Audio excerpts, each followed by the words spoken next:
So, on Friday, as I'm getting ready to release my latest video talking about what's been going on with Spider-Man, I happened to see this article from Cosmic Book News, new Spider-Man deal rumored to include 7 movies, Avengers, more. And I'm like, shit. It's a little too late for me to go and update the video, so I go ahead and release it. And there was also this article from Cosmic Book News. Tom Holland teases Spider-Man deal with Robert Downey Jr. So it's beginning to look like the deal between Sony and Disney has been saved.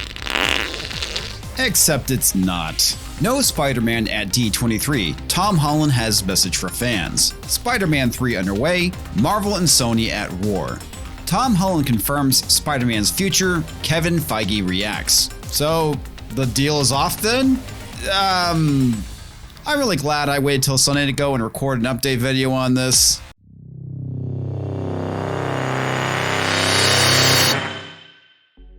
Welcome back, Pixel Nation Comics Division here. How the hell are you? That's right. We're talking about the Disney-Sony deal with Spider-Man again. This is going to be the last video I make on it, unless there's like some earth-shattering news that changes everything once again. So yeah, I'm sticking with my initial predictions from my last video, and if you haven't checked it out, you probably should because this one will make a little bit more sense. The long and short of my previous video was that if the deal does fall through between Disney and Sony, Marvel Comics will probably go and replace Peter Parker as Spider-Man until there is some kind of resolution with this. One viewer even noted that there's no way Marvel Comics would do this because it would be suicide. Yes, it would be. And they've done it before. They already tried this with All New, All Different. They tried to put Miles Morales in the forefront instead of Peter Parker, and it didn't exactly go over very well. Okay, before we get into these articles, make sure to go and hit that like button. Subscribe if you're new to the channel, and bash that bell for instant notifications. If you'd like to go and help support the channel, head on over to Subscribestar, or you can go and do a one-time donation over at Ko-Fi. Or you can go and share this video. That would be a big help, so any support you give, I do appreciate it. Now, the first article I want to talk about is how things are not exactly going very swimmingly between Marvel and Sony. And apparently things have just gotten a lot worse. Following news of talks falling through, now it's being claimed that Disney and Sony are in a war over director Jon Watts, as Spider-Man 3 is already underway and the relations are even worse. This doesn't exactly fill me with confidence for the state of Spider-Man 3. It's a good possibility we could have a repeat of the last Spider-Man 3. Hopefully the production won't turn into a complete disaster, but you never know. It's being reported that both Disney and Sony want to keep Jon Watts at their respective studios for future films. I guess this is good for Jon Watts' career. I mean, you have 2 successful studios competing for him. Okay, maybe it's only one successful studio, but still, that means he could potentially get more money out of whatever deal. Or it could just totally tank his career. Marvel Studios president Kevin Feige and his team work with Watts on both Spider-Man Homecoming and Spider-Man Far From Home, with the latter going on to go and gross over $1 billion at the box office, with the flick now being Sony's best performing movie of all time. And I would like to point out that this was done with the help of Disney and the MCU.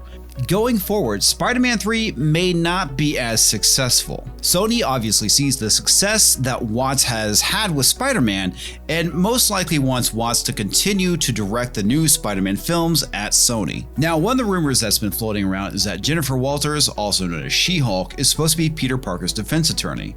Now, obviously, because the deal has fallen through, this is probably not going to be the case. So what's this have to do with the previous paragraph? Absolutely nothing. It was something I just remembered and forgot to add it in earlier. I really have nothing to add here. Also, the Deadline article points out that Jon Watts has only been contracted for the first 2 Spider-Man movies, and there is no guarantee that he'll be back for Spider-Man 3. It's further said that things are worse between Disney and Sony now, as following the initial report by Deadline, the site now offers that the 2 studios may never be able to come to terms regarding Spider-Man. Spidey and Tom Holland were noticeably absent from D23, despite the fact that he was on the banner. Oh, and there was another major MCU character that wasn't mentioned that was also on the banner.